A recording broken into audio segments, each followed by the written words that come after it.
Jerusalem lay in ruins. Come, let us rebuild the wall.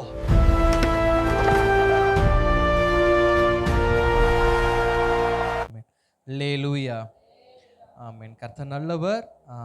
ஆண்டவரும் அருமை இரட்சகருமாகிய இயேசு கிறிஸ்துவின் நாமத்தில் உங்களை அன்போடு வாழ்த்துகிறேன். கர்த்தருடைய கிருபை உங்களோடு கூட இருந்து உங்களையும் உங்கள் பிள்ளையையும் உங்கள் குடும்பத்தையும் தலைமுறையாக அவர் ஆசீர்வதிப்பார் என்று மனதார வாழ்த்துகிறேன். கர்த்தர் நல்லவர். தொடர்ந்து இந்த நாளிலும் நாம் கர்த்தருடைய வார்த்தையை நாம் தியானிக்க போகிறோம். இந்த 6வது நாளிலும் நாம் கர்த்தருடைய வார்த்தையை நாம் தியானிக்க போகிறோம். கடந்த நாட்களில் தியானித்து வந்த அதே வேத பகுதியிலிருந்து இந்த நாள் தியானிக்க கர்த்தர் நமக்கு உதவி செய்வாராக. சங்கீதங்களின் புஸ்தகம் 91ஆம் சங்கீதம், அதில் 15வது வசனத்தை மாத்திரம் வாசிக்கிறேன், கவனமாய் கேளுங்கள். அவன் என்னை நோக்கி கூப்பிடுவான், நான் அவனுக்கு மறு உத்தரவு அருளிச் செய்வேன். ஆபத்தில் நானே அவனோடு இருந்து அவனை தப்புவித்து அவனை கனப்படுத்துவேன். ஆமென். நாம் ஜெபிக்கலாமா? கண்களை மூடி. ஸ்தோத்திரம் கர்த்தாவே, ஸ்தோத்திரம் ஸ்தோத்திரம் ஸ்தோத்திரம் ஸ்தோத்திரம். அன்பின் பரலோக பிதாவே, குமாரனாம் இயேசுவின் நாமத்தில் ஜெபிக்கிறோம். ஆசீர்வதிக்கப்பட்டதான இந்த மகிழ்ச்சியான இந்த மாலை நேரத்திலும் இந்த கர்த்தருடைய வார்த்தையாகி இந்த செய்தியின் வேளையில் கர்த்தருடைய வார்த்தை எங்களோடு பேசும்படியாக எங்களை ஒப்பு கொடுக்குறோம்ப்பா.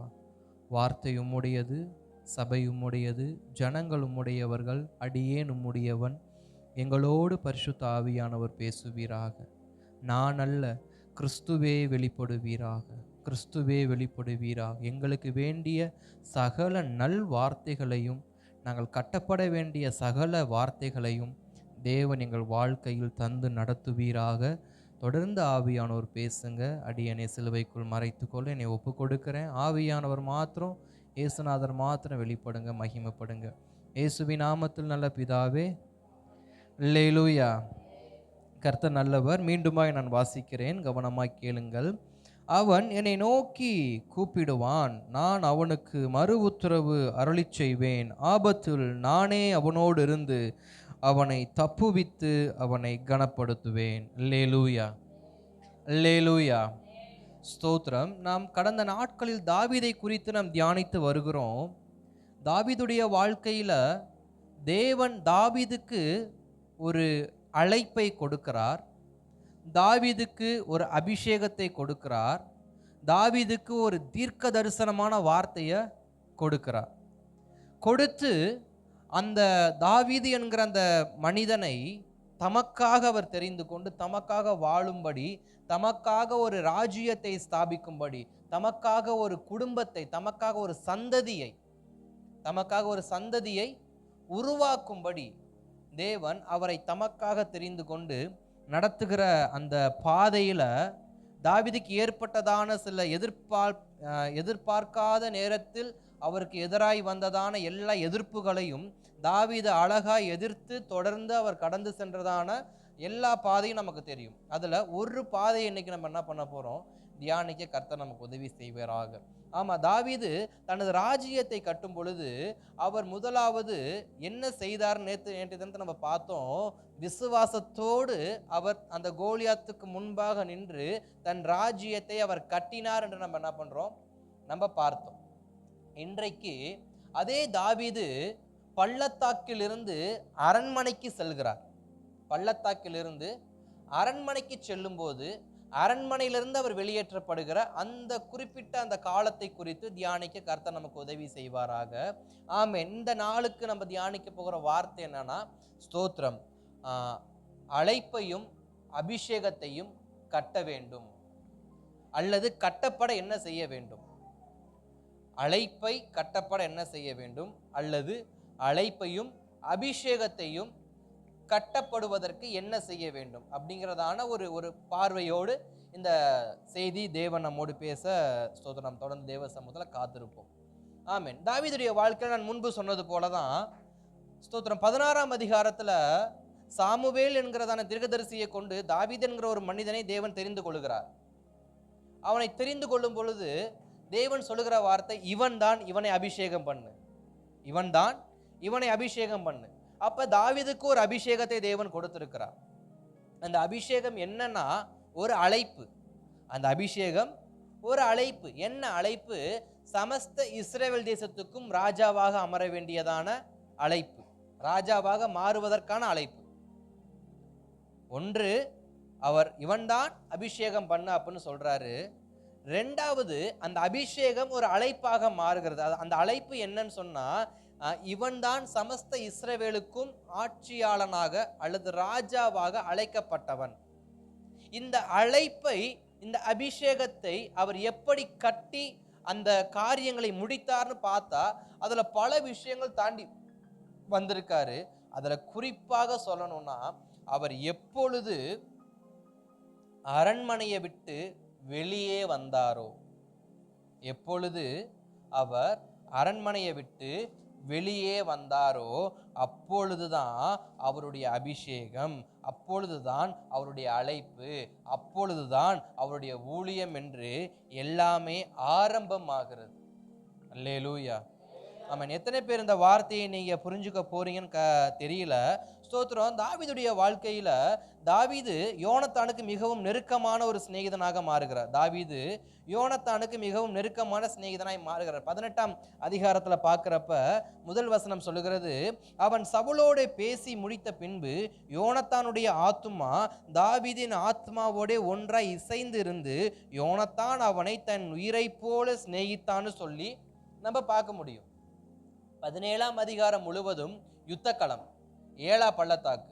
அந்த யுத்த களத்திலையும் ஏலா பள்ளத்தாக்கில் இருந்தும் வெளியே வந்த தாவீது இப்ப தாவீதை அனுப்புவதற்கு யாருக்கு விருப்பம் இல்லையா? சவுலுக்கு விருப்பம் இல்லை. இப்படி ஒரு நல்ல போர் சேவகனை நான் ஏன் விட்டு வைக்கணும், இவனை ஏன் நான் அனுப்பணும், இவன் என் கூடயே இருக்கட்டும்னு சொல்லி அந்த தாவீதை தன்னோடு வைத்து கொள்ள வேண்டும் என்று சொல்லி சவுல் விரும்பினபடியினால் அவனை தன் அரண்மனையிலே வைத்து கொள்ளலாம்னு சொல்லி தாவீதை சவுல் கொண்டு போறார்.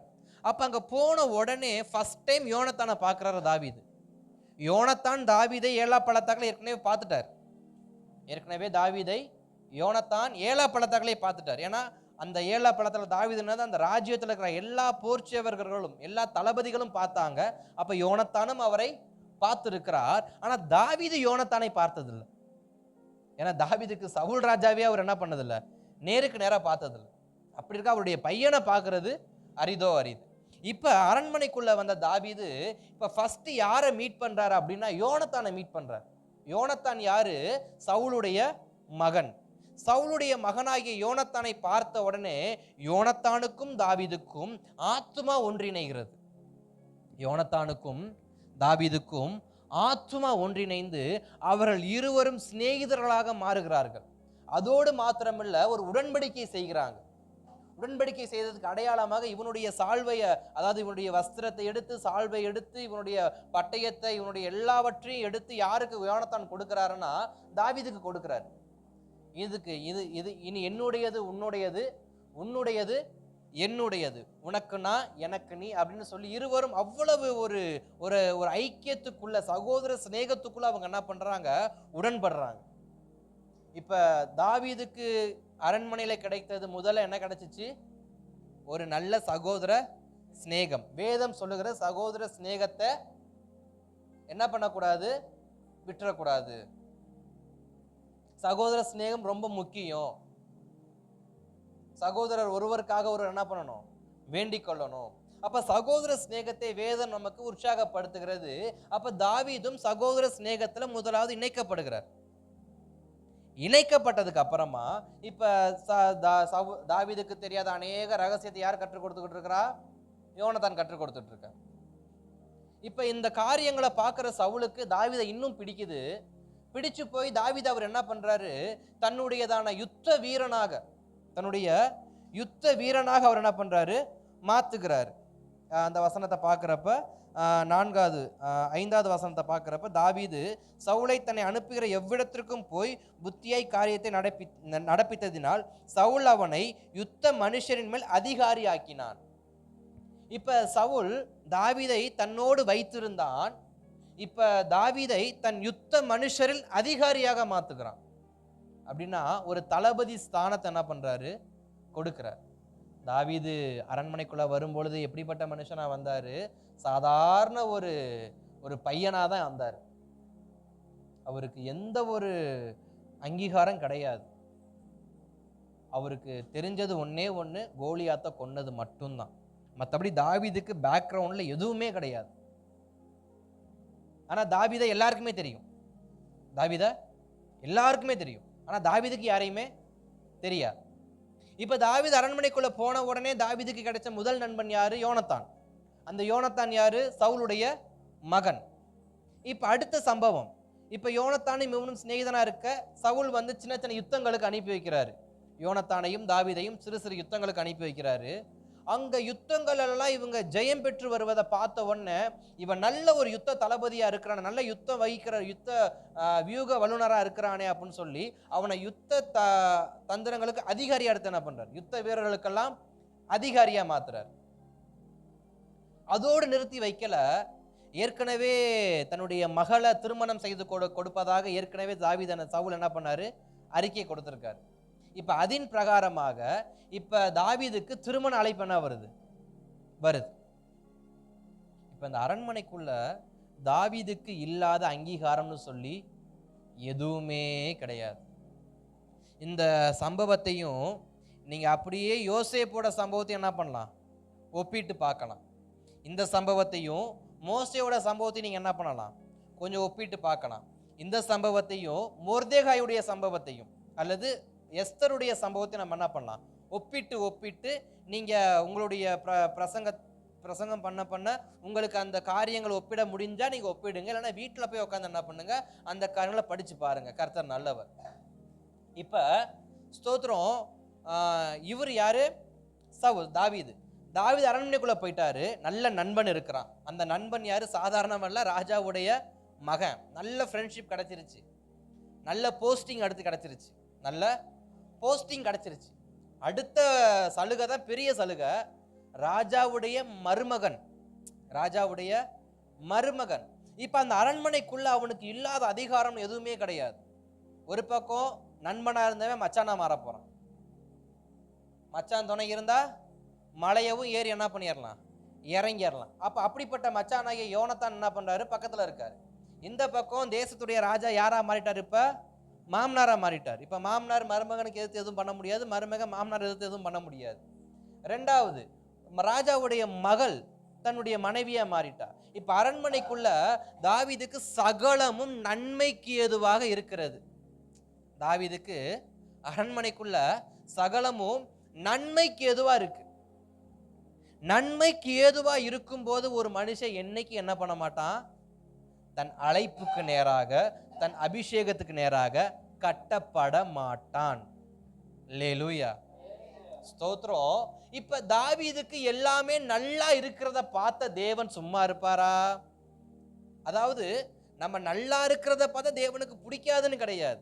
நம் அழைப்புக்கும் நம் அபிஷேகத்துக்கும் நம்ம கட்டப்படாம நல்லா இருக்கிறப்ப அவருக்கு பிடிக்காது. நம்ம அழைப்புக்கும் அபிஷேகத்துக்கும் கட்டப்பட்ட மனிதனாய் நல்லா இருந்தா கர்த்தருக்கு சந்தோஷம். என் அழைப்பை நோக்கி, என் அபிஷேகத்தை நோக்கி, என் தரிசனத்தை நோக்கி நான் கட்டப்படாமல் சும்மா எனக்கு கிடைத்த நல்ல இடங்களில் அமர்ந்து நான் உட்கார்ந்து பொழுது கர்த்தருக்கு அது பிடிக்காது. இப்ப தேவன் என்ன பண்ணாரு? உன்னுடைய வாழ்க்கையின் சுழற்சியை இப்ப நான் என்ன பண்ண போறேன்? மாத்த போறேன்னு சொல்லி வேதம் அழகா சொல்லுகிறது.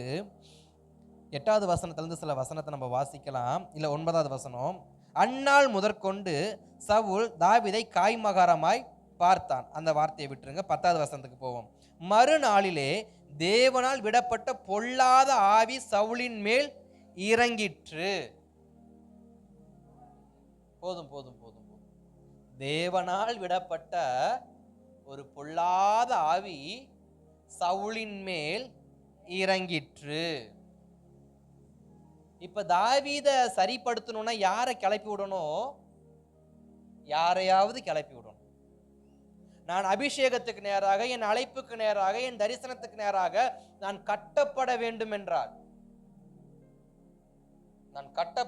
என்றால் என்னை கட்டுவதற்கு, நான் கட்டப்படுவதற்கு சிலரை தேவன் பயன்படுத்துவார். அந்த சிலர்ல ஒருவர் தான் சவுல். இப்ப சவுல் தாவீதுக்கு யாரு?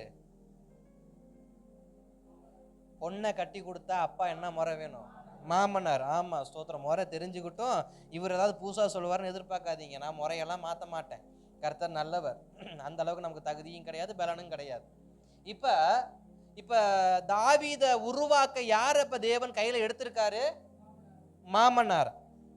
நம்முடைய குடும்பத்துல நம்மள திருத்துறதுக்கு சிலரை கர்த்தர் எடுப்பார், சிலரை எடுப்பார். அந்த எடுக்கிறவங்க எப்படிப்பட்டவங்களா இருப்பாங்கன்னா, சமாதானத்துக்கு ஏதுவான யோனத்தானா இருக்க மாட்டாங்க, ஈட்டி எடுத்து எறிகிற சவுலாக இருப்பாங்க. அல்லேலூயா. புரியும் நம்புறேன்.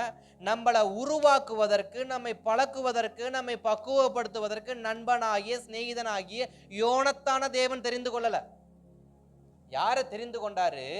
எவன் ஒருவன் தன்னை காய்மகாரமாய் பார்த்து கொண்டிருக்கிறானோ, எப்பொழுது இவனுடைய தலையை வாங்கலானோ ஒருத்தன் பார்த்துக்கிட்டு இருக்கானோ, அவனை மறுபடியும் தேவன் எழுப்புறாரு. இவனை உருவாக்குறதற்கு. யாரை உருவாக்குறதற்கு? தாவீதை உருவாக்குவதற்கு. இன்றைக்கும் நம்முடைய ஆவிக்குரிய வாழ்க்கையை கட்டுவதற்காகவே இப்படிப்பட்ட காய்மகாரமாய் பார்க்கக்கூடிய சவுலை தேவன் நம் வாழ்க்கையில் அனுப்புகிறார். நாம் என்னதான் ஸ்தோத்திரம் அந்த மனுஷங்களை கரைச்சி குடிச்சு துப்பி திட்டு தள்ளினாலும் அவர்கள் தேவனுடைய வாக்கின்படியே வந்தவர்களை தவிர அவர்கள் தங்கள் போக்கின்படி வந்தவர்கள் அல்ல. ஏனென்றால் தேவனால் விடப்பட்ட பொல்லாதாவி அவன் மேல் இறங்கிற்று. தேவனால் விடப்பட்ட பொல்லாதாவி அவன் மேல் இறங்கிற்று. இப்ப ராஜா தன்னுடைய ஸ்தானத்தை மறந்து, ராஜாவுக்கும் அந்த தாவீதுக்கும் எந்த விதத்திலும் சரிக்கு சமமான காரியம் கிடையாது. தாவீதுக்கும் ராஜாவுக்கும் எந்த விதத்திலையும் சரிக்கு சமமான பார்வையே கிடையாது. அப்படி நினைச்சா சவுல் ராஜா தான் சரியான முட்டாள். அவனுடைய பதவிக்கும் அவன் அந்தஸ்துக்கும் அவன் யாரோடு தன்னை ஒப்பிட்டு பார்க்கிறான்? தனக்கு கீழ் இருக்கிற தாவீது. தாவீது தரைமட்டத்தில் இருக்கிற மனிதன். அவன் தன்னால் தெரிந்து கொள்ளப்பட்ட மனிதன். இன்றைக்கு தாவீது அரண்மனை விட்டு வெளியே வரட்டுங்கன்னா விரட்டி விட்டுருவாங்க, ஒரு பெத்லகேமுக்கு போய் திரும்ப ஆடு மேய்க்க போயிருவார். அவ்வளவுதான் தாவீதுடைய சாப்டர். ஆனா அந்த தாவீதை அவரால் வெளியே அனுப்பவும் முடியல, தன்னோடு வச்சுக்கவும் முடியல, அவன்கிட்ட சிரிச்சு பேசவும் முடியல, அவனை அடிச்சு விரட்டவும் முடியல. அவனை பார்க்கிறப்பெல்லாம் இவருக்கு ஏதோ ஒன்று நடக்குது.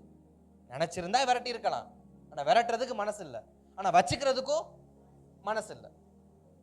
இப்படிப்பட்ட ஒரு நபரை கொண்டுதான் தேவன் எப்பொழுதும் தமது திட்டத்தை உருவாக்குவதில் அவர் வல்லமை உடையவராக இருக்கிறார். நமக்கு சாதகமான மனிதரை வைத்து நம்மளை உருவாக்குனா நம்ம கற்றுக்கொள்ளுவோம். நம்ம நினைக்கலாம், எனக்கு அன்பானவர்களை வைத்து தேவன் உருவாக்குனா நான் கேட்டு தெரிஞ்சுக்குவேன், எனக்கு ரொம்ப பழக்கமான நண்பரை எனக்கு உருவாக்குற கருவியா மாத்தினா நான் அவங்ககிட்ட இன்னும் அதிகமா கத்துக்குவேன். ஆனா என் எதிரியை எனக்கு குருவாக தேவன் மாத்துறாரு, இது எப்படி சாத்தியமாகும்? நான் அவர்கிட்ட பேச மாட்டேன், நான் அவங்ககிட்ட முகம் கொடுக்க மாட்டேன், நான் அவங்ககிட்ட எதுவும் பண்ண மாட்டேன், ஆனா அவரை எனக்கு தேவன் குருவா மாத்துறாரு, நான் எப்படி கத்துக்க முடியும், நான் எப்படி கற்றுக்கொள்ள முடியும்னு சொல்லி அங்க தாவீது புலம்பல. நம்முடைய வாழ்க்கையில இப்படிப்பட்ட எதிர்மறையான நபர்களை கொண்டு தேவன் நம்மை உருவாக்க சித்தம் வைத்திருக்கிறார் என்றால் நாம் அந்த சித்தத்திற்கு கீழ்ப்படிவது அவசியம். அல்லேலூயா. நாம் கீழ்ப்படிவது அவசியம். இப்ப தாவீது ஏன் கர்த்தர் தாவீதை விரட்டுறாரு? அவன் ராஜாவாய் கட்டப்பட வேண்டியவன். அவன் யாரா கட்டப்பட வேண்டியவன்? அவனுடைய அபிஷேகம் என்ன? அவனுடைய அழைப்பு என்ன? அவனுடைய தரிசனம் என்ன? அவனுடைய அபிஷேகம் ராஜ அபிஷேகம். அவனுடைய அழைப்பு அவன் சமஸ்த இஸ்ரவேலுக்கும் ராஜாவாய் மாற வேண்டும். அவனுடைய தரிசனம் ராஜ்யத்தை ஸ்தாபிக்க வேண்டும். இஸ்ரவேல் ஜனங்களுக்கு விரோதமாக யுத்தம் பண்ணக்கூடியதான எல்லா யுத்த மனுஷர்களையும் முறியடித்து இஸ்ரவேல் தேசத்தை தனித்த தேசமாக என்ன பண்ணணும்? யுத்தம் இல்லாத தேசமா மாத்துறதான் தாவீதுடைய தரிசனம். அது அவருடைய விஷன். இந்த விஷன் எங்க உட்கார்ந்தா நடக்காது? அரண்மனையில உட்கார்ந்து இருந்தா நடக்காது. நான் ராஜாவா கட்டப்படுறேன்னா அரண்மனையில உட்கார்ந்து என்ன பண்ணாது? நடக்காது. நான் ஒரு பெரிய சாம்ராஜ்யத்தை உருவாக்கணும் அரண்மனைக்குள்ள உட்கார்ந்து இருந்தா என்ன பண்ணாது? நடக்காது. ஆனா நான் உட்கார்ந்து இருக்கிற இடம் எனக்கு சரியில்லை என்று தெரிந்தா அது எனக்கு சரியா படும். நம்ம நினைப்போம், ஓகே அரண்மனைக்குள்ள போயிட்டாங்க, ராஜாவோட மனைவியை கட்டிட்டாரு, ஓகே அடுத்த ராஜா யாரு? தாவீது. இப்ப அழைப்பு என்ன ஆயிருச்சு? நிறைவேறிடுச்சு. தேவனுடைய அபிஷேகம் என்ன ஆயிருச்சு? நிறைவேறிச்சு. இனி தாவீது எப்படியாவது டெவலப் பண்ணிடுவார். நம்ம நினைக்கிறோம் நம்ம அநேக நேரத்துல நம்முடைய பாதைகள் சமாதானமா போகும்போது ஈஸியா நம்ம அரண்மனைக்குள்ள போயிடுவோம். ஆமா, தேவனுடைய அழைப்பு எனக்கு தானே கொடுத்தாரு, நான் தான் அரண்மனைக்கு வந்திருக்கேன். நம்ம நினைச்சுக்கிட்டு இருக்கிறோம் சில சமயத்துல தேவன் நமக்கு கொடுக்கறதான சில வாய்ப்புகள், சில காரியங்களை பார்க்கறப்ப ஆமா இது என் வாக்குத்தத்தோட பொருந்துது, இது என் வாக்குத்தத்தோட ஒத்து போகுது நம்ம நினைக்கிறோம். தாவீது அது போல நினைச்சிருப்பாரு. எனக்கு தேவன் அழைப்பு கொடுத்தது ராஜாவா தானே, இப்ப நான் எங்க வந்து உட்கார்ந்திருக்கேன்? அரண்மனைக்குள்ள ஒரு நல்ல யுத்த வீரனா உட்கார்ந்து இருக்கிறேன். எனக்கு சிநேகிதனா யோனத்தான் இருக்காரு. இப்ப அடுத்து என்னை அனுப்புறதுக்கு ராஜாவுக்கு மனசே இல்லை. நான் ராஜாவுக்கு ரொம்ப செல்ல பிள்ளையா மாறிட்டேன். அடுத்து ராஜா தன்னுடைய பிள்ளைய என்ன பண்றாரு, தன் மகளை என்ன பண்றாரு, எனக்கு திருமணம் பண்ணி கொடுக்கிறாரு. இப்ப நானும் இந்த தேசத்துக்கு ஒரு இளவரசன் தான். இப்ப நானும் இந்த தேசத்துக்கு ஒரு இளவரசன் தான். கர்த்தருடைய திட்டம் நானும் ஒரு இளவரசனாக இருப்பதல்ல, நீ மட்டுமே இளவரசனாக இருக்க வேண்டும் என்று. அல்லேலூயா. இன்றைக்கு நம்முடைய அழைப்பின் பாதையில, நம்முடைய தரிசனத்தின் பாதையில, நம்முடைய திட்டத்தின் பாதையில நாம் நினைக்கிறோம் இதுவும் ஒரு திட்டம் தான், இதுவும் ஒரு வழிதான், இப்படியும் பண்ணலான்னு. தேவன் எல்லாருக்கும் அனுமதிக்கிற பாதையை போல நமக்கு அனுமதிக்கிற தேவன் அல்ல. அந்த பாதையில என்னைய தவிர யாரையும் தேவன் என்ன பண்ண மாட்டாரு, நிக்க வைக்க மாட்டார். தாவீதை நினைச்சிருந்தா அரண்மனைக்குள்ளேயே வைத்து, ஏன்னா தாவீது சவுல் ராஜாக்கு 2 மகள் அடி நமக்கு சொல்லப்பட்டிருக்கு. மகன் இருக்கிறாரு, இன்னும் எத்தனையோ பிள்ளைகள் அவருக்கு என்ன பண்ணும் இருக்கும். இப்ப கிட்டத்தட்ட ஒரு 10 பொம்பளை பிள்ளைங்க இருக்குன்னு வச்சுங்க சவுல் ராஜாக்கு. இப்ப 10 பொம்பளை பிள்ளைங்க கல்யாணம் பண்ணி கொடுத்துட்டாரு. இப்ப 10 பேருமே யாரு தான்? இளவரசர்கள். பட்டத்து இளவரசன் வேறு, இளவரசன் வேறு.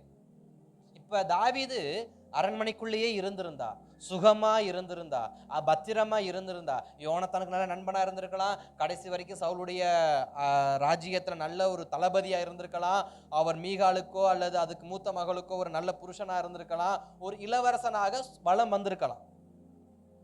இது நம்முடைய பார்வை, இது நாம் நினைக்கிற தரிசனத்தின் பார்வை.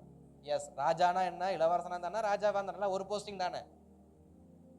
ஆனா இளவரசன் என்றைக்கும் ராஜாவுடைய இருக்கையில் என்ன பண்ண முடியாது, உட்கார முடியாது.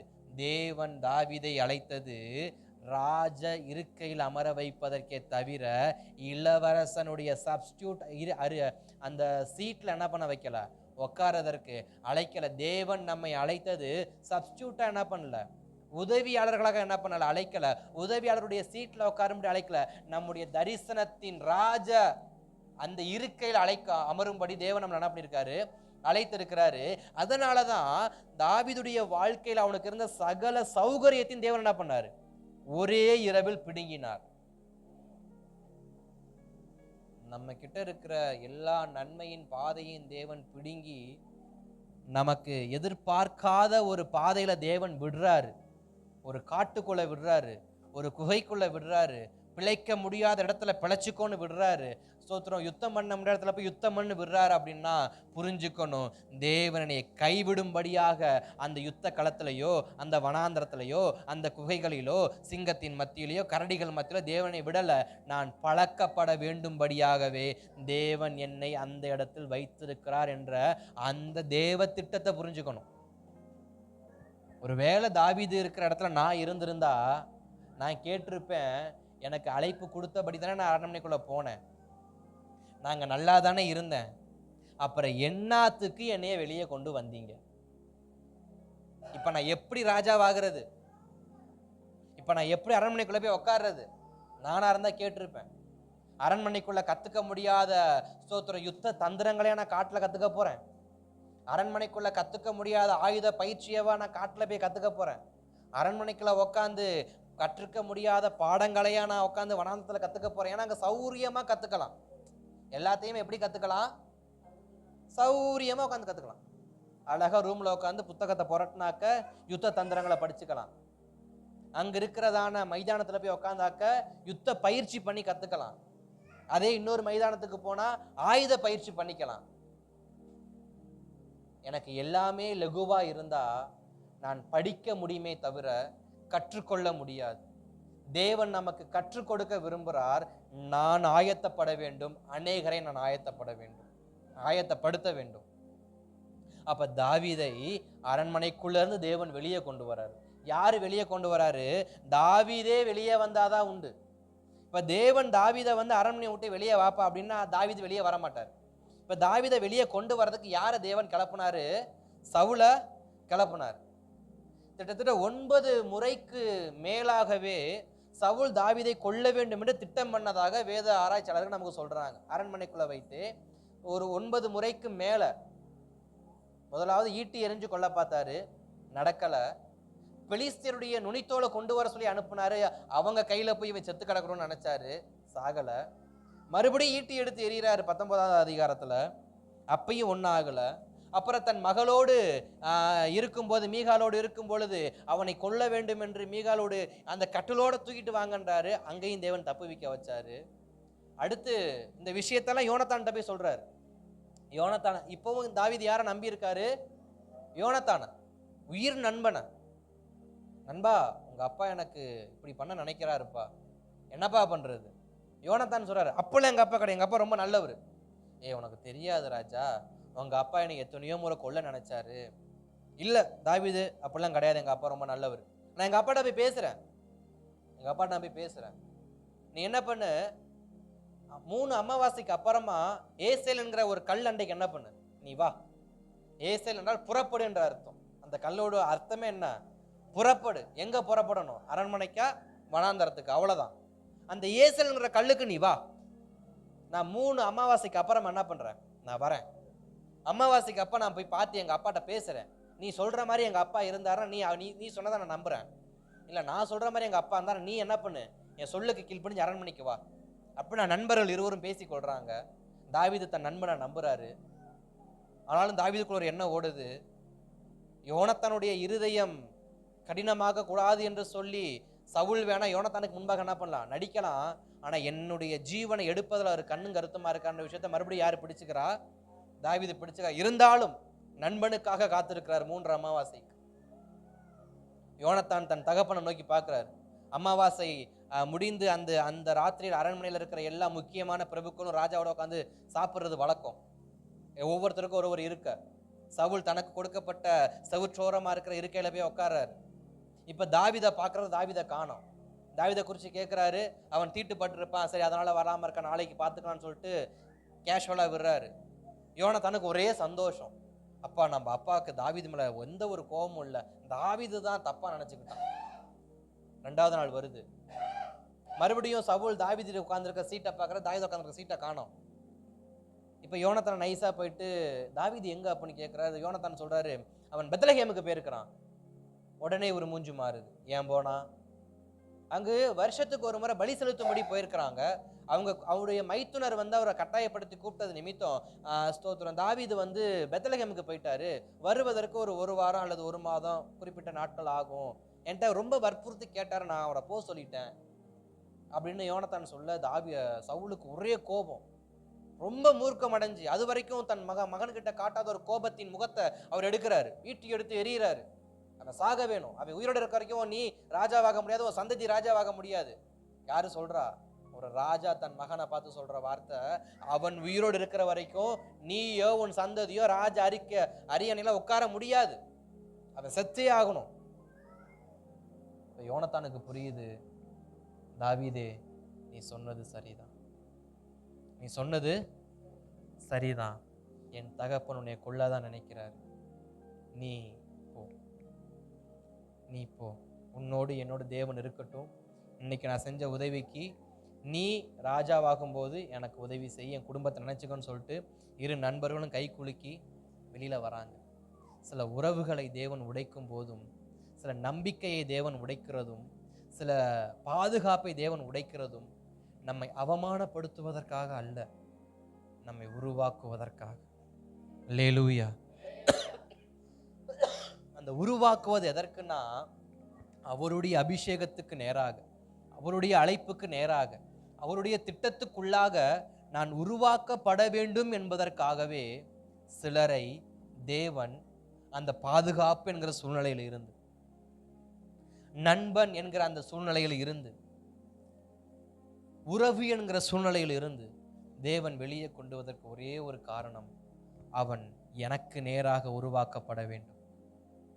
இதே விஷயம் மோசேக்கும் நடந்தது. அவன் அரண்மனைக்குள் இருக்கிற வரைக்கும் மோசே இந்த ஜனங்களை நடத்தக்கூடிய தலைவன் என்ன பண்ண முடியாது, மாற முடியாது. இன்னும் 40 வருஷம் எகிப்திலே இருந்தானா இவன் நல்லா இருப்பான், பாதுகாப்பா இருப்பான். ஆனா எபிரேய ஜனங்கள் மீது இவனுக்கு அன்பு இருக்காது, ஆதிக்கம் தான் இருக்கும். இவனை எகிப்திலே வைத்திருந்து தேவன் வளர்த்து ஒரு நாள் உடனே புரட்சிகரமாக கிளம்பி, இன்றைக்கு சினிமாவில் நம்ம பார்க்குறோம் பார்த்தீங்களா, ரவுடி டபக்கன் நல்லவனா மாறுறது மாதிரி, எகிப்தில் இருக்கிறவன் திடீர்னு நல்லவனா மாதிரி வாங்க இஸ்ரவேல் ஜனங்களை கூட்டு போகிற மாதிரி தேவன் நினச்சிருந்தா மோசையை கொண்டு என்ன பண்ணிருக்கலாம், கொண்டு போயிருக்கலாம். ஆனால் தேவன் அப்படி விரும்பலை. தேவன் நினைக்கிறது என்னன்னா, இவன் அவர்களை ஆதிக்கமாய் நடத்தக்கூடாது, இவன் அவர்களை அன்பாய் நடத்த வேண்டும். சில சமயம் நம்ம அன்பை கற்றுக்கொள்வதற்காக நமக்கு முன்பா இருக்கிற சகல பாதுகாப்பையும் தேவன் உடைக்கிறவராய் இருக்கிறார், நாம் அன்பை கற்றுக்கொள்ளும்படி. மோசே அரண்மனைக்குள்ள இருக்கிற வரைக்கும் அன்பை கற்றுக்கொள்ளல, அவனுக்கு அதிகாரம் தான். ஏன்னா எபிரேய ஒருவனை அடிக்கிறத பார்த்து, எகிப்தியனை பார்த்து தன் அதிகாரத்தை பயன்படுத்தி கொள்ளதான் நினைத்தானே தவிர, அவன் அந்த இடத்துல என்ன பிரச்சனை என்பதை கேட்டு அன்பால எதுவும் பண்ணல. அவர் கோபப்பட்டு உடனே இறங்கி வந்தாரு, கொன்னாரு, புதைச்சாரு, போயிட்டே இருந்தார். தேவன் பார்க்கிறார், இவனை நம்பி ஜனங்களை கொடுத்தோன்னா 20 லட்சம் பேரையும் வனாந்தத்திலே புதைச்சிட்டு இவன் மட்டும்தான் என்ன பண்ணுவான், தனியா வருவான். இவன் என் திட்டத்தின்படி வரமாட்டான், இவன் என் அபிஷேகத்தின்படி வரமாட்டான், இவன் என் அழைப்பின்படி இவன் கட்டப்பட மாட்டான், இவனை நான் தான் கட்டணும்னு சொல்லி அரண்மனைக்குள்ளிருந்தவனை எங்க கொண்டு வராரு, வனாந்திரத்திற்கு. இப்ப தாவீது அரண்மனைக்குள்ள இருந்தவனை தேவன் எங்க கொண்டு வராரு, வனாந்திரத்திற்கு. வனாந்திரம் என்பது நம்மை உருவாக்குகிற இடமே தவிர நம்மை உருக்குலைய வைக்கிற இடம் கிடையாது. எப்பொழுதும் வனாந்திரம் நம்மை உருவாக்கும். நம்முடைய வாழ்க்கையில் வனாந்திரம் வருது என்றால் என் வாழ்க்கை உடைக்கப்படுவது என்ற அர்த்தம் இல்லை, இப்போதுதான் என் வாழ்க்கை கட்டப்படுவதற்கான அடையாளம் தான் வனாந்திரம். தாவீதுக்கு வனாந்திரம் வந்தோடனே தாவீது நினைச்சாரு, ஐயோ முடிஞ்சு. ஆனா தேவன் சொல்றாரு, இப்பதான் ஆரம்பம், இப்பதான் ஆரம்பம். இந்த வனாந்திரத்துக்கு நீ வந்துட்டல்ல, இதுக்கப்புறம் நீ எப்படி ராஜா வாக்குறன்னு மட்டும் நீ பாரு. நீ நினைச்ச அரண்மனைக்குள்ள இருந்தா பட்டத்து இளவரசன்னு சுத்திலும் லட்சக்கணக்கான மக்களை வச்சு ஒரு சொம்புல தண்ணி எடுத்து மண்டையில ஊத்தி வந்தா பட்டத்து இளவரசன்னு சொல்லுவாங்கன்னு தாவீது நீ நினைச்ச. நீ ராஜாவை அபிஷேகம் பண்ணப்பட்டதே உன் குடும்பத்துக்கே தெரியாது. உன் மேல ஊத்தப்பட்ட அபிஷேகம் என்ன அபிஷேகம் யாருக்கு தெரியாது, உன் குடும்பத்துக்கே தெரியாது. நீ பட்டத்து இளவரசனாக போறது மட்டும் தேசத்துக்கு தெரியவா போகுது, வா நான் உன்னை மறைமுகமாவே நடத்த. தேவன் தாவீதை எங்க வச்சு நடத்தினாராம், தன் மறைவில் வைத்து. மோசையை தேவன் எங்க நடத்தினாரு, தன் மறைவில் வைத்து. அந்த மறைவுக்கு பெயர் வேதம் சொன்னது வனாந்திரம். தேவன் சொல்லுவது அது என்னுடைய மறைவு, அது அவருடைய மறைவு. ஆனா பார்ப்பதற்கு வனாந்திரத்தை போல இருக்கும், வனாந்திரம் போலதான் இருக்கும். அந்த வனாந்தரத்துல தேவன் நம்மை சாக விட மாட்டார். அந்த வனாந்தரத்துல நம்முடைய அழைப்பை தேவன் உடைக்க மாட்டார். அந்த வனாந்தரத்துல நம்முடைய திட்டமான தரிசன தேவன் உடைக்க மாட்டார். அந்த வனாந்தரத்துல வைத்துதான் நம் அழைப்பை நமக்கு அதிகமாய் கட்ட ஆரம்பிப்பார். மோசைக்கு தெரியாது, மோசை அழைக்கப்படும் பொழுது, முச்செடியை பார்த்து அழைக்கப்படும் பொழுது மோசை நினைச்சது ஜஸ்ட் போறோம், ஜனங்களை பார்க்கிறோம், கூட்டிட்டு வரோம். ஆனா மோசைக்கு தெரியாது, தேவன் அவரை அழைத்தது ஜனங்களை நடத்துவதற்கு, அவரை அபிஷேகம் பண்ணினது ஆசரிப்பு கூடாரங்களை கட்டுவதற்கு. அல்லேலூயா. மோசைக்கு தெரியாது, தன்னை வைத்து தேவன் ஆசரிப்பு கூடாரங்களை கட்டுவார்னு யாருக்கு தெரியாது, மோசைக்கு தெரியாது. ஆனா மோசே வனாந்தரத்துக்கு வந்தாதான் ஆசரிப்பு கூடாரத்தை என்ன பண்ண முடியும், கட்ட முடியும். ஸ்தோத்திரம். தாவீது வனாந்தரத்துக்கு வந்தாதான் ராஜ்யத்தை என்ன பண்ண முடியும், கட்ட முடியும். தாவீது வனாந்தரத்துக்கு வந்தாதான் தன்னுடைய இஸ்ரவேல் என்கிற அந்த பெரிய ராஜ்யத்தை, அந்த சாம்ராஜ்யத்தை உருவாக்க முடியும். நான் ஒன்றை உருவாக்க வேண்டும் என்றால் நான் வனாந்தரத்துக்கு அழைக்கப்பட்டு போக வேண்டும், நான் வனாந்தரத்தில் கற்றுக்கொள்ளும்படி போக வேண்டும், நான் வனாந்தரத்தில் உருவாக்கும்படி போக வேண்டும். ஏன் ஆண்டவரே வனாந்திரம், நல்ல வாழ்க்கை ஏன் வனாந்திரமா மாறுது ஆண்டவரே என்ற கேள்வியை விட, இந்த வனாந்திரம் எனக்கு நல்லது ஆண்டவரே, இந்த வனாந்திரம் என்னை உருவாக்குவதற்காக நன்றி ஆண்டவரே, இந்த வனாந்திரத்துல என்னைய நீங்க பட்டத்திட்ட போறதுக்காக ஸ்தோத்திரம் ஆண்டவரே. தாவீது வெளியே வந்தாரு, அரண்மனையை விட்டு வெளியே வந்தாரு, அதுல்லாம்ங்கிற குகைக்குள்ள போனாரு. அந்த குகைக்குள்ள போகும்போது அவருக்கு சுமார் ஒரு 400 பேர் என்ன பண்றாங்க, அவருக்கு உதவியாளர்களாக கிடைக்கிறாங்க. ஆனா என்ன ஒரு வருத்தம், அந்த 400 பேருமே முறுமுறுக்கிறவனும் சப்பானியும் கோல் சொல்கிறவனுமா போயிட்டான். அந்த 400 பேரும் முறுமுறுக்கிறவனும் சப்பானியும் கோல் சொல்றவனுமா போயிட்டான். ஆனாலும் தாவீதை தேவன் உருவாக்கினார். அதுதான் தேவனுடைய ஸ்பெஷல். அனுகூலமான இடத்தில் வைத்து உருவாக்குறதுல விட அனுகூலமே இல்லாத இடத்துல இருந்து ஒருவரை உருவாக்குறாங்க பார்த்தீங்களா, அவன் எல்லா விதத்திலும் தன்னை கற்றுக்கொண்டு வருவான். எல்லா விதத்திலையும் கற்றுக்கொண்டு வருவான். உதாரணமா சொல்லணும்னா, ஒரு ஸ்போர்ட்ஸ் அகாடமி இருக்கு. ஒரு ஸ்போர்ட்ஸ் அகாடமியில ஒரு பையன், ஒரு நல்ல ஒரு பணக்கார வீட்டு பையன் ஸ்போர்ட்ஸ் அகாடமியில போய் அவனுக்கு ஸ்போர்ட்ஸ்னா ரொம்ப, விளையாட்டுனா ரொம்ப பிடிக்கும். இப்போ அந்த ஸ்போர்ட்ஸ்ல அவன் ஏதாவது ஒரு அச்சீவ் பண்ணணும். ஒரு ரன்னிங்ல, ஒரு ஃபுட்பால்ல, ஒரு கிரிக்கெட்ல, வாலிபால்ல, ஏதோ ஒரு ஸ்போர்ட்ஸ் ஈவெண்ட்ல அவன் ஒரு விஷயத்தை அச்சீவ் பண்ண நினைக்கிறான். அவனுக்கு ஃபுல் சப்போர்ட் யாரு பண்றா? அவங்க அப்பா பண்றாரு. அவங்க அப்பா அவனுக்கு எல்லா கோச்சிங் கிளாஸ்க்கு அனுப்புறாரு. அவனுக்கு ஷூ வாங்கி தராரு, பால் வாங்கி தராரு, கிரவுண்ட் ரெடி பண்ணி தராரு, எல்லாமே ரெடி பண்ணி தராரு. ஆனா அதே ஆசையோடு ஒருத்தன் எங்க இருக்கிறான்? வனாந்தரத்துல இருக்கிறான். அவனுக்கு அப்பா இல்லை, அவனுக்கு அம்மா இல்லை, அவனுக்கு நண்பர்கள் இல்லை, அவனுக்கு கோச்சிங் சென்டர் கிடையாது, அவனுக்கு ஷூ கிடையாது, அவனுக்கு எதுவுமே கிடையாது. இது நடைமுறையில் இருக்கிறதான விஷயங்களை நான் சொல்ல விரும்புறேன். அப்படி எதுவுமே இல்லாத ஒருவன் முதலிடத்தை என்ன பண்றான்? வந்து நிக்கிறான். அவன் முதலிடத்துக்கு வந்து நின்று பேசும்பொழுது சொல்லுகிறான், தன் குடும்பத்தை குறித்து அவன் சொல்றப்பதான், இப்பேற்பட்ட பின்னணியிலிருந்து இந்த பையன் வந்திருக்கிறானா. அவன் தன்னுடைய விளையாட்டு பயிற்சியினுடையதான அந்த ரகசியங்களை சொல்றப்ப சில பேர் கேட்பாங்க, நீங்க எப்படி இந்த அளவுக்கு ஸ்பெஷலா இருக்கிறீங்கன்னு சொல்றப்பதான் அவன் சொல்லுவான், நான் எப்படிப்பட்ட ஒரு பயிற்சியிலிருந்து வந்தவன்னு சொல்லி. இப்ப தாவீது சொல்லுவாரு, நான் ஒண்ணு ஈஸியா அந்த இடத்துக்கு வரலப்பா, நான் ஒண்ணு ஈஸியா அந்த இடத்துக்கு, ஏன்னா ஈஸியா கொடுத்தாதான் நமக்கு அது ஸ்தோத்திரம், அதோட அருமை பெருமை நமக்கு சில சமயம் தெரியறது இல்லைல்ல. கஷ்டப்பட்டாதானே அதோடைய அந்த சிங்காசனத்தின் வேல்யூ என்னன்னு தெரியுது.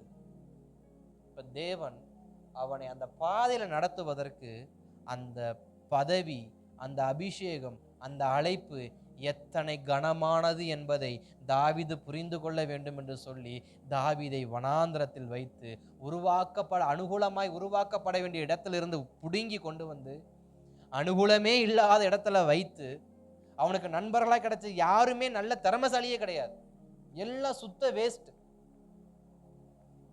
எல்லாம் கூடிய கடங்காரனும் கோல் சொல்றவனும் சப்பானி, இப்படிப்பட்ட ஆளா இருக்கு. இவங்க எல்லாம் ஸ்தோத்திரம் வேலை செஞ்சு உழைக்கிறதுக்கு சோம்பேறித்தனப்பட்டு குகைக்குள்ள வந்து என்ன பண்ணுவீங்க? தஞ்சம் புகுந்தோம். ஏதாவது உட்காந்து என்ன பண்ணலாம், காட்டுல மேட்டுல ஓடுறத உட்காந்து தின்னுகிட்டு இருக்கலாம்னு சொல்லி குடும்பத்தை விட்டு வனாந்திரத்துக்கு வந்த கூட்டம் தான் இந்த கூட்டம். இந்த கூட்டத்துக்குள்ள தாவீது என்ன பண்றாரு? போகிறாரு. தாவீது எல்லாவற்றிலும் கர்த்தரை பார்க்கிறார். ஆண்டவர் என்ன என்ன செய்கிறது? தாவீது கொஞ்சமாக கொஞ்சமாக கொஞ்சமாக உருவாக்கப்பட்டு முதலாவது அவன் ஸ்தோத்திர 2 கோத்திரங்களுக்கு ராஜாவாக தேவன் என்ன பண்றார்? அபிஷேகம் பண்ணுகிறார்.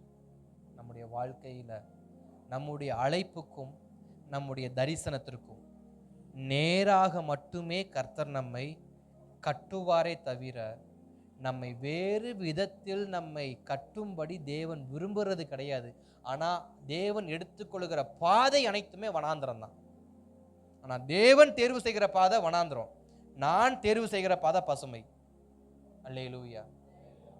நான் தேர்வு செய்கிறது பசுமை, ஆனா தேவன் தேர்வு செய்கிறது வனாந்திரம். வேதம் சொல்லுகிறது இடுக்கமான வாசல் வழி. இடுக்கமான வாசலை யாரு வர பிரயாசப்படும்? யாரு போவ இடுக்கமான வாசல்ல? அங்க பாதை சரியா இருக்காது, அங்க வழி சரியா இருக்காது, அங்க பாறைகள் எல்லாம் சரியா குடையப்பட்டிருக்காது. அந்த இடுக்கமான வாசலை யாரு போவா? ஏதோ பெரிதும் விஸ்தாரமான இன்னொரு வாசலுக்கு அதுல போவோம். நாம் எப்பொழுதும் விஸ்தாரமான இடத்துல போக ஆசைப்படுறோம். அதுலதான் அழைப்பு இருக்கு, அதுலதான் தரிசனம் இருக்கு, அதுலதான் கட்டப்பட முடியும். ஏனென்றால் இன்றைக்கு ஒரு தீர்க்க தரிசனமான வார்த்தை நமக்கு வருதுன்னு சொன்னா, இன்றைக்கு ஒரு வாக்குத்தத்தமான வார்த்தை வருதுன்னு சொன்னா, அந்த வார்த்தை நிறைவேறுவதற்கான சாத்தியமான பாதையில போனாதான் தீர்க்க தரிசனம் யார் நம்புறோம்? நம்மளே நம்புறோம். அதுதான் கர்த்தருடைய திட்டம், நம்ம நம்புறோம். உதாரணத்துக்கு ஒரு ஒரு சகோதரனுக்கு திருமணத்திற்கு பொண்ணு பார்க்க போறோம். பொண்ணு பார்க்க போறோம், போன இடத்துல பொண்ணு பிடிச்சிருச்சு, மாப்பிள்ளைக்கு பொண்ணை பிடிச்சிச்சு, பொண்ணுக்கு மாப்பிள்ளையை பிடிச்சிச்சு, ஓகே எஸ் அப்படின்னு உட்காந்து கல்யாண பேச்ச பேசியாச்சு. அப்படி பேசி முடிச்சா அது தேவ திட்டம். அப்படி பேசி முடிக்கலனா அது தேவ திட்டம் இல்லை. இது புரிஞ்சு கொள்வதற்காக சந்தோஷமான முடிவு வந்தா தேவ திட்டம், சந்தோஷமான முடிவு வரலனா அது தேவ திட்டம். யாரு சொல்றா அந்த வார்த்தைய? நாம உருவாக்குனது. இது ஒரு விஷயம் அனுகூலமா இருந்தா தேவ திட்டம், அனுகூலம் இல்லையா அது தேவ திட்டம் இல்ல. கைவிட்டு அடுத்த காரியத்தை பார்த்துட்டு போ. ஆனா தேவன் சொல்ற இடுக்கமான வாசல தானே உனக்கு திட்டத்தையே நான் வச்சிருக்கிறேன், வனாந்திரத்துக்குள்ளதான் உனக்கு நான் அழைப்பின அந்த அடையாளத்தையே நான் வச்சிருக்கிறேன், நீ அங்க வா. அனுகூலத்துல உனக்கு ஒண்ணுமே இல்லை, அங்க வா, இடுக்கமான வாசலுக்கு வா. விஸ்தாரமான இடத்தை நீ விரும்பின, நான் உனக்கு இடுக்கமான வாசலை தான் வச்சிருக்கிறேன். இப்ப நம்ம நினைப்போம், ஐயோ வாழ்க்கை முடிய போகுது, அவ்வளவுதான், மானம் போகுது, மரியாதை போகுது. கம்முன்னு காட்டுக்குள்ள இருந்தா அந்த 100-200 ஆட்டை மேய்ச்சிக்கிட்டு இன்னைக்கு அது ஒரு 1000 ஆடாவது மாறி இருக்கும். இன்னைக்கு ஆடு மேய்க்கிற வேலையும் இல்லை, அப்ப அண்ணனுங்களுக்கு பால் கட்டி தூக்கிட்டு போற வேலையும் கிடையாது, மீகாலுக்கு புருஷனாவும் இருக்க முடியாது, இதுக்கப்புறமா ராஜ்யத்துக்குள்ள போய் யோனத்தானுக்கு நண்பனாவும் இருக்க முடியாது. முடிஞ்சு என் வாழ்க்கையை முடிச்சு விட்டீங்க போங்க அப்படின்ட்டுன்னு யாரை பார்த்து உட்காந்துருப்போம் தேவ சமூகத்துல? முடிச்சிட்டீங்களே ஆண்டவர், இப்படி என்னைய இப்படி என் வாழ்க்கையை மொத்தமா முடிச்சிட்டீங்களே. தேவன் சொல்லுவாரு, நான் உன்னை இன்னும் முடிக்கவே, அதாவது நீ இன்னும் கட்டப்படவே ஆரம்பிக்கல, நீ எங்க முடிச்சதை பத்தி பேசுற? அப்ப இவ்வளவு நாள் வந்தது சும்மா, இனிமேதான் அஸ்திபாரமே போட போறேன் உன் வாழ்க்கையில, இனிமேதான் நீ கட்டப்படவே ஆரம்பிக்க போற. எங்க வச்சு? வனாந்திரத்துல வச்சுதான். வா வனாந்திரத்துக்கு. ஸ்தோத்திரம். நம்முடைய வாழ்க்கையில சில வனாந்திரங்களை தேவன் அனுமதிக்கிறாருன்னா ஸ்தோத்திரத்தை போட்டு அக்செப்ட் பண்ணிட்டு உள்ள என்ட்ரி கொடுங்க. அது நிச்சயமா உங்க அழைப்புக்கு ஏற்றபடியே இருக்குமே தவிர, உங்க வாக்கு தத்துவத்துக்கு ஏற்றபடியே இருக்குமே தவிர, உங்க குடும்பத்துக்கு நன்மை பாவிக்கும்படி இருக்குமே தவிர, ஒரு நாளும் உங்களை கெட்டு குட்டிச்சவராக்கி இல்லாம போகிறது கிடையாது. இதே விஷயம் தான் யோசேப்புக்கும் நடந்துச்சு. இதே விஷயம் யாருக்கு நடந்துச்சு? யோசேப்புக்கும் நடந்துச்சு. அவன் 11 நட்சத்திரத்தையும் தரிசனத்தை பார்த்தோன்னு நினைச்சான் ரைட்டு அப்படின்னு. ஆனா பார்த்த 2வது வாரமே குளிக்கல போடணும் என்ன பண்ணல அவன்? இவன் நினைச்சது அப்பா வீட்டுல எல்லாரை விட செல்லப்பிள்ளை யாரு தான்? நான் தான். எல்லாரோட செல்லப்பிள்ளை யாரு? நான் தான். இந்த செல்லப்பிள்ளையை தான் ஆண்டவர் என்ன பண்ணார்? நைய புடஞ்சாரு வச்சு. நம்ம எவ்வளவு செல்லப்பிள்ளையா இருக்கிறோமோ அவ்வளவு ஆண்டவர் நைய புடப்பாரு. ஏன்னா நமக்கு தான் அனுபவமே இருக்காது. நம்மளதான் பொத்தி பொத்தி கோழி குஞ்சாட்ட வளர்த்தாங்களே வீட்டுல. கோழி குஞ்சு என்னைக்கு பருந்தாகணும்? ஒரு பருந்து கோழி குஞ்சு மாதிரி வளர்க்கப்பட்டா அது பருந்தா இருக்குமா கோழி குஞ்சா இருக்குமா? ஒரு பருந்து கோழி குஞ்சை போல வளர்க்கப்பட்டா அது கோழி குஞ்சா இருக்குமா பருந்தா இருக்குமா? கோழி குஞ்சா தான் இருக்கு. வளர்த்தது யாரு? கோழி. பறந்து குட்டியை கொண்டு வந்து கோழி முட்டைக்குள்ள வச்சு கோழி குஞ்சுக்குள்ள வளர்க்க விட்டா அந்த பருந்துக்கு தான் பருந்துங்கிறதே மறந்து என்ன பண்ணுமா? கக்க கக்க கக்க புக்கன்னு கொக்கரக்க போடுமா. நம்முடைய வாழ்க்கை சில சமயம் அப்படித்தான். எல்லாத்தையும் மறந்து எங்க உட்கார்ந்து இருக்கிறோம்? அம்மா அப்பா வீட்டுல எப்படி இருந்திருப்போம்? அனுகூலமான இடத்துல எப்படி இருந்திருப்போம்? கோழி குஞ்சு ஆட்டம் இருந்திருப்போம். பருந்து வந்த உடனே கோழி ஒரு சத்தம் போட்டு தன்னுடைய அந்த சிறகுகளை அரவணைப்பு கொடுத்து ஐயோ பத்திரமா பார்த்துருக்கும். அப்படி கோழி குஞ்சு மாதிரி இருந்தா இவன் என்னைக்கு என்ன பண்ண மாட்டான்? உயர பறக்க மாட்டான்னு ஆண்டவருக்கு புரிஞ்சு போச்சு. அனுகூலத்தை உடைச்சார். தரிசனத்தை கொடுத்துட்டு அனுகூலத்தை உடைச்சார். சும்மாலாம் உடைக்க மாட்டார். நம்முடைய வாழ்க்கை உடைக்கப்படும் போது நீங்க கொஞ்சம் யோசிச்சு பாருங்க, அதற்கு முன்பாக தேவனுடைய திட்டங்கள் நம் வாழ்க்கையில வார்த்தையாக வந்திருக்கும், தரிசனமாக வந்திருக்கும், தீர்க்க தரிசனமாக வந்திருக்கும், அல்லது முன்னாள் தீர்க்க தரிசனம் நினைவுக்காவது வந்திருக்கும். அதுக்கப்புறம் தான் வாழ்க்கை தாறுமாற ஆக ஆரம்பிக்கும்.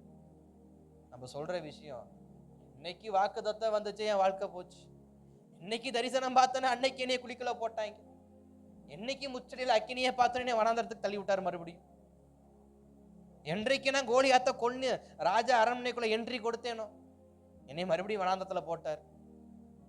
ஃபர்ஸ்ட் நன்மையை தான் கொடுத்தார், ஃபர்ஸ்ட் தரிசனத்தை கொடுத்தாரு, ஃபர்ஸ்ட் அழைப்பை கொடுத்தாரு, ஃபர்ஸ்ட் அபிஷேகம், எல்லாமே ஃபர்ஸ்ட் கொடுத்தாரு. அதை வச்சு கொஞ்ச நாள் சந்தோஷப்பட்டுக்கன்னு விட்டாரு. அதற்கு அப்புறமா உருவாக்குகிற பற்றைக்கு போக போக நமக்கு பயம் வருது. இப்ப யோசேப்பை தேவன் எப்படி உருவாக்குறாரு? தகப்பன் வீட்டுல வச்சு தரிசனத்தை கொடுத்தாரு. ஆனா இவன் தகப்பன் வீட்டுல இருந்து என்ன பண்ண மாட்டான்? உருப்படவும் மாட்டான், உருவாகவும் மாட்டான். எங்க இருந்தா? ஏன்னா யோசேப்பு என்ன யாக்கோபு என்ன பண்ணுவார், 3 வேளையும் சாப்பாடு வந்து வாயிலே ஊட்டுவார். இவன் உபவாசமே போட்டாலும் சோத்தை கொண்டு வந்து எங்க ஊட்டுவாரு, வாயிலே ஊட்டுவார். இவன் தனிமையில ஜெபிக்க நினைச்சா யாக்கோபு என்ன பண்ண மாட்டாரு, தனியாவே விட மாட்டார், கூடையே வருவார். அதான் கோழி பாதுகாக்கிற மாதிரி யோசேப்புக்கு பின்னாடி யாரு போயிட்டு இருக்கிறா, யாக்கோபு போயிட்டு இருக்காரு. 17 வருஷமா தரிசனமும் பெற்றாச்சு. இவன் அப்பனை விட்டு பிரிய மாட்டான், அப்ப இவனை விட்டு பிரிய மாட்டான். என்ன பண்ணலான்னு பார்த்தாரு, அண்ணன்களை எழுப்பி விட்டார்.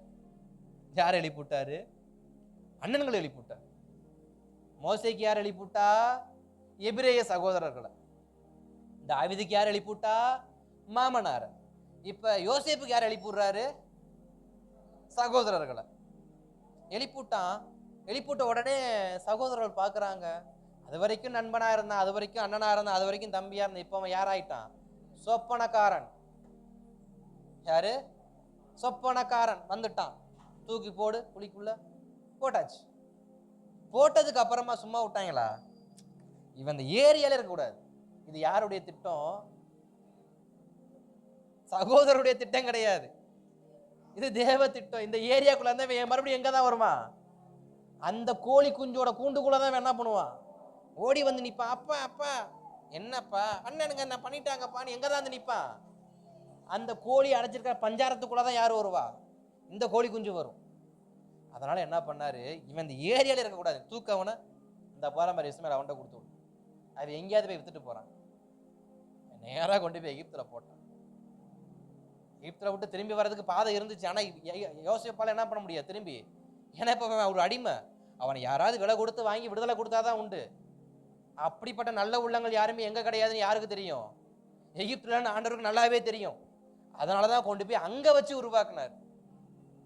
சில அனுகூலமான இடத்துக்கு போனாலும் வனாந்திரம் தான், சில அனுகூலம் இல்லாத வனாந்திரத்துக்குள்ள போனாலும் அது உருவாக்கப்படுறது தான். அப்ப தேவன் நம்முடைய வாழ்க்கையில வைக்கிறதான எல்லா உடைக்கப்பட்ட அடைக்கல பட்டணமே நாம் உருவாக்கப்படும்படி தேவன் கட்டினதான அது ஒரு கொள்ளுப்பற்றதான், அது ஒரு கொள்ளுப்பற்ற. அன்றைக்கு ஆசரிப்பு கூடாரத்துல ஆசிரியர்களுக்கு முன்பாக வைக்கப்பட்டது அடைக்கல பட்டணம். அதுல போய் ஒருத்தன் தஞ்சம் புகுந்து தன்னை பத்திரப்படுத்திக்கிட்டு ஓகே சாரி பூரி எதையாவது ஒன்று சொல்லி என்ன பண்ணிடுறான், கமிட் ஆகி மறுபடியும் வந்துடுவான். ஆனா தேவன் வைத்திருக்கிறது அடைக்கல பட்டணம் அல்ல, அது கொள்ளுப்பட்டற. தேவன்கிட்ட போயிட்டா தேவன் நம்மளை பத்திரமா பார்த்துக்குவாரு. ஜபத்துல உக்காந்தா தேவன் நம்மளை பத்திரமா பார்த்துக்குவாரு. தரிசனம் பெற்ற நம்மளை தேவன் பத்திரமா பார்த்துக்குவாரு. வாக்கு தத்தம் பெற்றவனே தேவன் நம்மளை பத்திரமா பார்த்துக்குவாரு நம்ம நினைச்சோம்னா அதுக்கு வேலை வாய்ப்பு இருக்காது. ஏன்னா தேவன் வச்சிருக்கிறது அடைக்கல பட்டணம் அல்ல, என்ன பற்ற, அல்லேலூயா, தேவன் வச்சிருக்கிறது அடைக்கல பட்டணம் அல்ல, அவர் வச்சிருக்கிறது என்ன பட்டணம், அது கொள்ளுப்பற்ற. கொள்ளுப்பற்றல போய் என்ன நடக்கும், இரும்பு அடிக்கிற இடத்துல ஈக்கு என்ன வேலை, அங்க இரும்பு தான் இருக்கணும், ஈக்கு என்ன வேலை. ஸ்தோத்திரம். தேவன் வச்சிருக்கிற அந்த கொள்ளுப்பற்றைக்குள்ள தேவன் நம்மை கொண்டு போறாருன்னு சொன்னா அது உருவாக்குவதற்காக. கொள்ளுப்பற்றைக்குள்ள போன எந்த இரும்பும் குப்பையாய் வெளியே தூக்கி போடப்பட்டதாக சரித்திரம் அல்ல, அதை ஒரு விலை கொடுத்து ஒருவன் வாங்கி செல்வான்.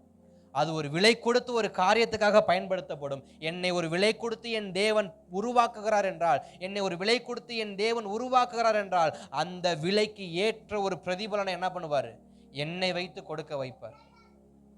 தாவீது தன் வயதுல, தாவீதும் ஒரு 10 வருஷமோ 15 வருஷமோ அவர் அலைஞ்சு திரிஞ்சதெல்லாம் உண்மைதான். வனாந்தரத்துல தேசாந்திரி அலைஞ்சு திரிஞ்சது உண்மை. குடும்பம் இல்லாம, பிள்ளை இல்லாம, மனைவி இல்லாம, நண்பன் இல்லாம, நேசித்த உறவுகள் இல்லாம, யாருன்னு தெரியாத ஒருத்தன் கூட என்ன பண்ணாரு, சுத்தின காலம்லாம் உண்மைதான். ஆனா அது எல்லாமே எப்படி மாறுது, நாள் அடைவுல அது தேவ திட்டமாகி அந்த இஸ்ரவேலின் ராஜா என்கிற ஸ்தானத்துக்கு நேரம் என்ன பண்ணுது, வருது. அவனை தேவன் விடுவிப்பார். தாவீதை தேவன் என்ன பண்ணாரு, விடுவித்தாரு. அதே சமயத்துல அவனை உருவாக்கவும் செஞ்சார். நம்மை அவர் விடுவிப்பார், அதே சமயம் நம்மை அவர் உருவாக்குவார். யோசேப்பை விடுவித்தார், உருவாக்கினார். மோசேயை விடுவித்தார், உருவாக்கினார். ஏன்? அழைப்பு பெற்றதெல்லாம் தாயின் ஏன்னா மோசையுடைய அழைப்பெல்லாம் எப்ப, 40 வருஷத்துக்கு முன்னாடியே வந்துருச்சு. ஏன்னா மோசையோடு பிறந்ததான எல்லா ஆண் பிள்ளைகளும் செத்துருச்சு. இவன் மட்டும் என்ன பண்ணான், இவர் மட்டும் என்ன பண்ணார்? தப்பிக்க போய் அப்பவே தரிசனம் திட்டம் பிறந்துருச்சு, இவன் தான் அடுத்த தலைவன் அப்படிங்கிறது. ஆனா தரிசனம் வந்தது 40 வருஷத்துக்கு முன்னாடி. ஆனா தரிசனத்தின் பாதையில நடக்க ஆரம்பிக்கிறது 40 வருஷத்துக்கு பின்னாடி. தரிசனம் முன்னாடி, உருவாக்குறது பின்னாடி. அழைப்பும் அபிஷேகமும் முன்னாடி, உருவாக்கப்பட்டது பின்னாடி. மோசையுடைய வாழ்க்கையிலையும் யோசேப்பின் வாழ்க்கையிலையும் ஸ்தோத்திரம், இவரு தாவீதுடைய வாழ்க்கையிலையும் அதே தான். எல்லாத்தையும் ஆண்டவர் ஃபர்ஸ்டே கொடுத்துட்டாரு. சந்தோஷமா இருந்துக்க 2-3 வருஷத்துக்கு. அதுக்கப்புறம் நீ கொல்லுப்பட்டிருக்கி பெறுவ. அதுக்கப்புறம் நீ எங்க பெறுவ? எங்க பைபிள் காலத்தில் இந்த வார்த்தையை சொல்லுவாங்க, கொல்லுப்பட்டன்னு சொல்ல மாட்டாங்க. பைபிள் காலத்தில் இருக்கிற வரைக்கும் தான் ராஜா உனக்கு 3 வேளை சோறு கிடைக்கும். எங்க பைபிள் காலத்தில் சொல்றது, நீ பைபிள் காலத்தில் தான் உனக்கு 3 வேளை சோறு கிடைக்கும். நீ பைபிள் காலத்தில் இருக்கிற வரைக்கும் தான் உனக்கு நிம்மதியா தூங்க முடியும். நீ பைபிள் காலேஜில் இருக்கிற வரைக்கும் தான் உனக்கு எல்லா சௌகரியமும் இருக்கும். நீ ஊழியத்துக்கு போனன்னு வச்சுக்கேன், நாங்களாம் நினைக்கிறோம் பைபிள் காலேஜ் தான் ஜெயிலுன்னு. நானும் நினைச்சிருக்கேன், இந்த காலேஜை விட்டு என்னைக்கடா நான் வெளியே வருவேன். சிறைச்சாலை மாதிரி போட்டு எங்க காலேஜில் செவ்வறு இருக்கு 8 அடிக்கு. பார்த்தவங்களுக்கு தெரியும், 8 அடிக்கு செவ்வறு இருக்கு எங்க பைபிள் காலேஜில். ஏறினாலும் ஏற முடியாது, குதிச்சாலும் குதிக்க முடியாது. 8 அடிக்கு கட்டியிருப்பாங்க. ஜெயில் காமல் கூட அவ்வளோக்கு இருக்காதுன்னு நினைக்கிறேன். 8 அடிக்கு கட்டியிருப்பாங்க. நாங்களாம் நினைச்சோம் எப்படா அந்த வியாழக்கிழமை ஒரு ஷாப்பிங்க்கு போனான். ஆனால் அப்போ தெரியல, அது எங்களுக்கு கொள்ளுப்பற்ற போல தெரிஞ்சிச்சு பைபிள் காலேஜ். ஆனால் ரியல் கொள்ளுப்பற்ற ஊழியந்தாங்கிறது வந்ததுக்கு அப்புறம் தான் புரிஞ்சிச்சு. இப்போ ஸ்தோத்திரம், கொஞ்ச நாள் அழைப்பு கொடுத்தோம், நேரம் எங்கே நாங்கள் போனோம் பைபிள் காலேஜுக்கு. கொஞ்ச நாள் 3 வருஷம் சந்தோஷமா இருடான்னு விட்டார். அதுக்கப்புறம் போட்டார் ஒரு இடத்துல என்னைய வச்சு நம்புறார். வச்சு நம்புன்னு நம்புறார். கொஞ்ச நெஞ்ச அடி இல்லை. நீ ஈயா இருக்கியா இரும்பா இருக்கியா? நான் இரும்பாவே இருக்கிறப்ப வாங்க அடி. வச்சு அடிக்கிறார் 6 வருஷமா. அல்லேலூயா, ஸ்தோத்திரம். அப்ப அது இல்லை எனக்கு அடைக்கலப்பட்டணும். நான் ஊழியத்தை அடைக்கலப்படணும்னு நினைச்சு அங்க இருந்தேன். ஆனா அவருடைய கொள்ளுப்பற்றிய எதுதான்? அந்த பாதை தான். எல்லாருடைய வாழ்க்கையிலையும் ஒரு தரிசனம், ஒரு அழைப்பு, ஒரு சொப்பனம் வரும் பொழுது ஒரு 2 வருஷமோ 3 வருஷமோ ஒரு 5 வருஷமோ அல்லது ஒரு 40 வருஷமோ மோசைக்கு மாதிரி விட்டுருவார். ஓ இருந்துட்டு போ, 10 வருஷமோ 15 வருஷமோ 40 வருஷமோ இருந்துட்டு போ. ஆனா அந்த காலம் வரும் பொழுது அவர் நம்மை தன்னால கொள்ளுப்பற்றைக்கு என்ன பண்ணிடுவார்? அந்த வனாந்திரத்துக்கு கொண்டு போயிடுவார். நம்முடைய வாழ்க்கையை ஃபுல்லா வனாந்திரமாக்குவார். நம்முடைய சரீரத்தை வனாந்திரமாக்குவார். நம்முடைய பொருளாதாரத்தை வனாந்திரமாக்குவார். நம் குடும்பத்தில் இருக்க சந்தோஷத்தை வனாந்திரமாக்குவார். இது எல்லாமே நாம் உடைக்கப்பட்டு தூக்கி எறியப்படுவதற்காக அல்ல, நாம் உருவாக்கப்பட்டு ஒரு பெரிய புதிதும் கூர்மையுமான இயந்திரமாய் மாறி நமக்கு முன்பாக இருக்கிற பெரிய பெரிய பர்வதங்களை எல்லாம் உடைத்து சமபூமியாக்கி ஒரு பெரிய ராஜ்யத்தை ஸ்தாபிப்பதற்கு. அல்லேலூயா, ஸ்தோத்திரம். நண்பனை பிரிஞ்சாலும், மாமனாரை பிரிஞ்சாலும், மனைவியை பிரிஞ்சாலும், வருத்தம் இருந்தாலும், இதெல்லாம் எதற்காகன்னு யாரு புரிஞ்சுக்கணும்? நான் புரிஞ்சுக்கணும். நான் இல்லை, நாம எல்லோரும் புரிஞ்சுக்கணும். நமக்கு இருக்கிற அன்பான சில உறவுகளை தேவன் எடுத்தாலும், நமக்கு இருக்கிற சில அனுகூலமான காரியத்தை தேவன் எடுத்தாலும், நமக்கு இருக்கிற நல்ல ஒரு போஸ்டிங்கை தேவன் எடுத்தாலும் புரிஞ்சுக்கணும், இதை விட பெட்டரான அவருடைய அழைப்புக்கு நேரம் தேவன் நம்மளை நடத்துறாரு. தளபதிங்கிற போஸ்டிங் போச்சு, அதாவது யுத்த தளபதிங்கிற போஸ்டிங்க போயிடுச்சு. அதிகாரி, யுத்தம் பண்ணுற அதிகாரிங்கிற போஸ்டிங் போயிடுச்சு. மீகாலுடைய புருஷன் சவுளுடைய மருமகன்கிற போஸ்டிங் போயிருச்சு. சவுளுடைய ஒரே பரண குமாரனாகிய யோனத்தானுக்கு நெருங்கிய சிநேகிதன், உயிரினும் மேலான பாலிய சிநேகிதன்கிற போஸ்டிங் எல்லாம் போயிருச்சு. இப்ப எல்லாம் போயிருச்சு. இப்ப வனாந்திரத்துக்கு வந்துட்டார். அங்கதான் தேவ திட்டம் என்ன ஆகுது? வெளிப்பட ஆரம்பிக்கும். நம்முடைய வாழ்க்கையிலையும் சில அனுகூலங்கள் உடைக்கப்படும் பொழுது நம்ம ஆதங்கப்பட்டு, அவசரப்பட்டு, தவறான சிந்தனையில, கண்ணோட்டத்துல நம்ம பின்வாங்கி போயிடக்கூடாது. நம்ம பின்வாங்கி அந்த பாதையை விட்டு பின்வாங்கிடக்கூடாது. யோசேப்பு கர்த்தனுக்கு முன்பாக இருக்கிற நான் பாவம் செய்வது எப்படி, அதுல உண்மையா இருந்தார்.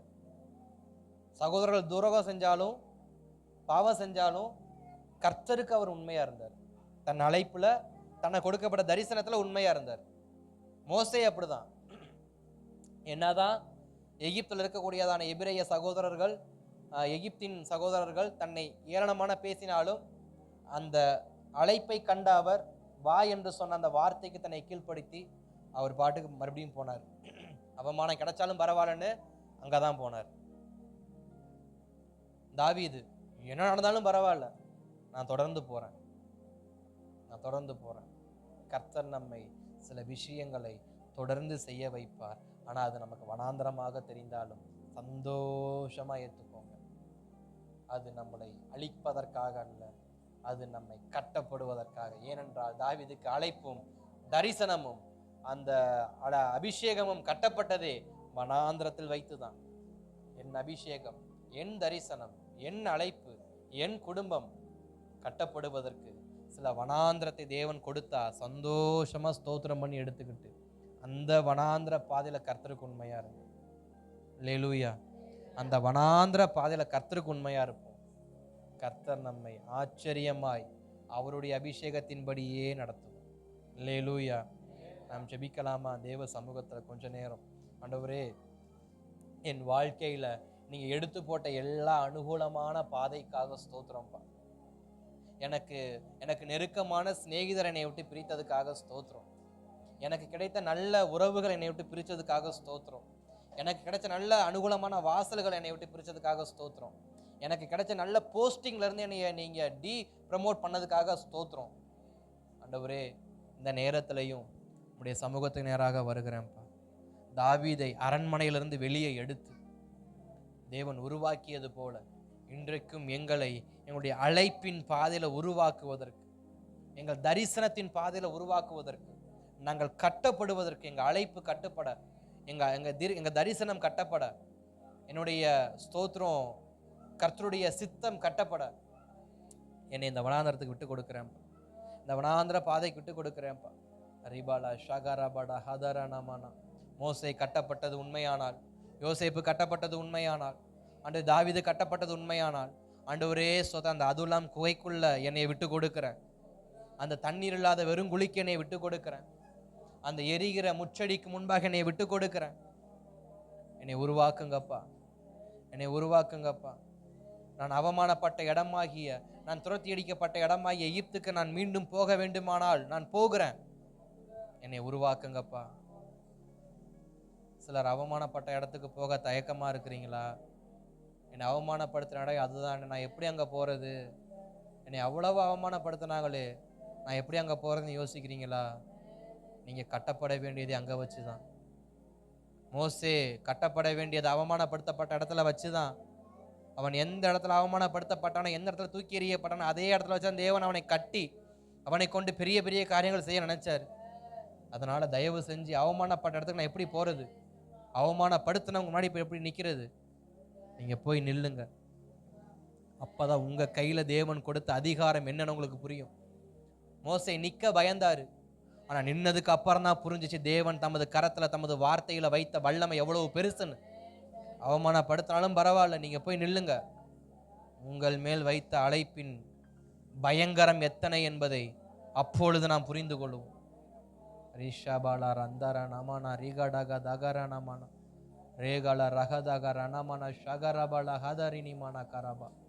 வெறுங்குழியில் போட்டாலும் பரவாயில்ல, ஒன்றுமே இல்லையேன்னு சொல்லாதீங்க. தேசத்தை விட்டே நாடு கடத்தினாலும் பரவாயில்ல, கர்த்தருக்கு மாத்திரம் உண்மையாக இருந்தார் அவர் தம்ம திட்டத்தை நிறைவேற்றுவதில் போதுமானவராக இருக்கிறார். அவர் தம்ம திட்டத்தை நிறைவேற்றுவதில் போதுமானவராக இருக்கிறார். ரேஷபாலா ரஹந்தர நமனா. ஆண்டவரே, எங்கள் வாழ்க்கையில் வெறுங்குழி வந்ததுக்காக ஸ்தோத்திரம்.